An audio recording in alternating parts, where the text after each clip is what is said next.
यह कहानी है शेखर नाम के एक शिकारी की, जिसका घर जंगल के बहुत ही अंदर एक सुनसान जगह पर बना था।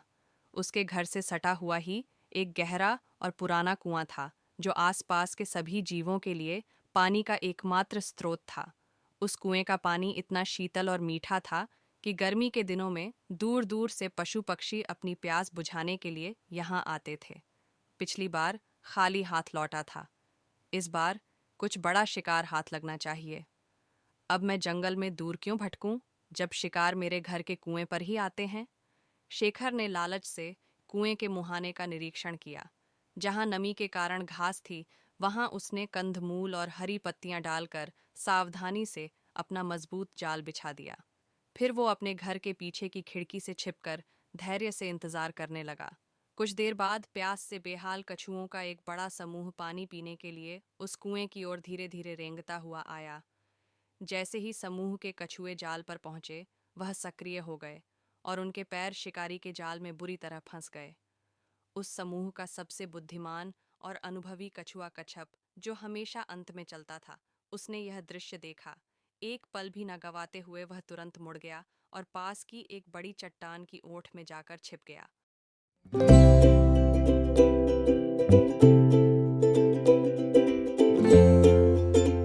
अरे वाह, आज तो मेरी किस्मत सोने की हो गई। इन्हें पकड़कर शहर के बाजार में बेचूंगा, खूब धन मिलेगा। शेखर शिखर ने सभी फंसे हुए कछुओं को बाहर निकाला।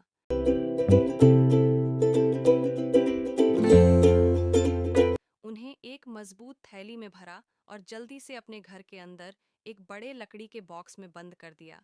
उधर कच्छप कछुआ अपने साथियों को बचाने के लिए ज्ञान की तलाश में निकल पड़ा। अकेला और उदास कच्छप कछुआ धीरे धीरे उस बस्ती की ओर बढ़ा, जहां अर्शी का एक आश्रम था। अपने साथियों को खोने का दुख उसके मन में था, लेकिन उसने दृढ़ निश्चय कर लिया था कि केवल ज्ञान ही उसे शेखर के चंगुल से बचा पाएगा। कच्छप ने झाड़ियों में छिपकर रोज आचार्य की बातें सुनी। हे शिष्यों, ध्यान रहे, जीवन की परीक्षा विपत्तियों में होती है। किसी भी घोर संकट या विपत्ति की परिस्थिति में अपनी बुद्धि का संतुलन यानी धैर्य मत खोना, क्योंकि घबराहट में लिया गया निर्णय सदैव विनाशकारी होता है। दूसरी बात, लालच और अतिविश्वास से बचना। लालच मन को अंधा कर देता है और अतिविश्वास पतन का कारण होता है। जो व्यक्ति आवश्यकता से अधिक चाहत रखता है, वह हमेशा ठगा जाता है। अगली बात, अपने हाथों से निकल गई वस्तु का कभी पश्चाताप न करें, बल्कि उससे सबक लेना। बीता हुआ समय और खोई हुई चीजें कभी वापस नहीं आती, इसीलिए अपनी ऊर्जा भविष्य को सुधारने में लगाओ।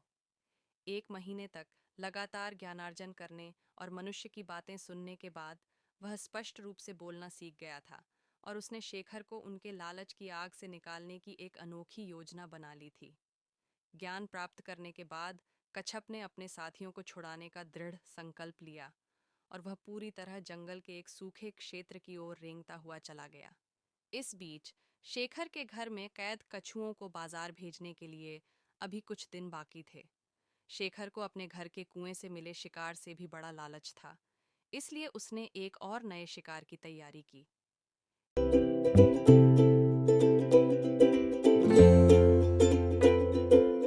इस बार मैं पूर्वी जंगल के उस नए पक्के कुएं पर जाल बिछाऊंगा। वहां शिकार भी अधिक हो सकता है। शेखर पूर्वी जंगल के कुएं पर पहुंचा। वहां भी जाल बिछाया और पेड़ के नीचे बैठ गया। इस दौरान प्यासा और योजनाबद्ध कच्छप कछुआ उसी कुएं के पास पहुंचा।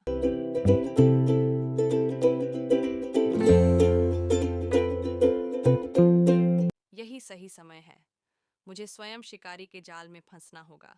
कच्छप ने जानबूझकर शिकारी के जाल में फंसने का निर्णय लिया। अरे बचाओ बचाओ, मुझे कोई बाहर निकालो। आवाज सुनकर शेखर तुरंत जाल के पास पहुंचा। उसने देखा कि यह एक असाधारण रूप से विशाल और स्वस्थ कछुआ है। हे शिकारी, मुझे छोड़ दो, मुझे अपने थैले में मत डालो। मैं ज्ञानी कछुआ कच्छप हूँ, मुझे छोड़ दो, और मैं तुम्हें ऐसे 4 अनमोल ज्ञान बताऊंगा जिससे तुम अमर हो जाओगे और तुम्हारा जीवन सुख समृद्धि से भर जाएगा।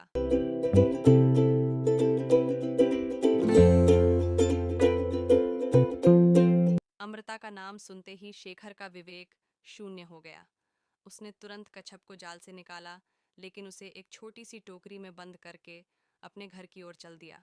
रास्ते में शेखर ने बेचैनी से कच्छप से ज्ञान की बातें पूछनी शुरू कर दी। तो फिर जल्दी बताओ ज्ञानी कछुए, वो पहली बात क्या है? सुनो शिकारी, पहली बात, बीती हुई बातों पर कभी अफसोस या पछतावा मत करना। बीता हुआ समय वापस नहीं आता। अतीत के दुखों को ढोते रहोगे तो भविष्य की ओर कदम ही नहीं बढ़ा पाओगे। बात तो तुमने गहरी की है। अच्छा, दूसरी बात, अविश्वसनीय बातों पर कभी भी विश्वास मत करना। किसी भी बात पर तब तक यकीन मत करना जब तक तुम उसे अपनी बुद्धि और विवेक की कसौटी से ना जांच लो।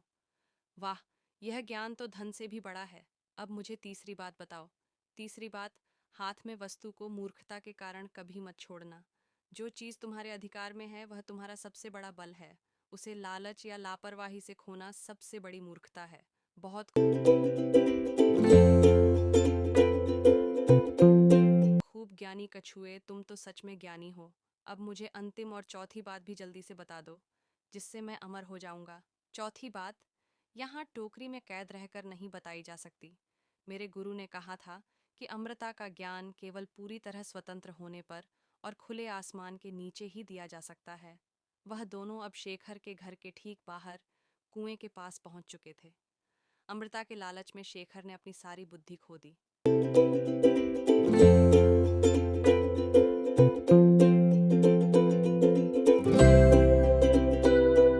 ठीक है, ठीक है।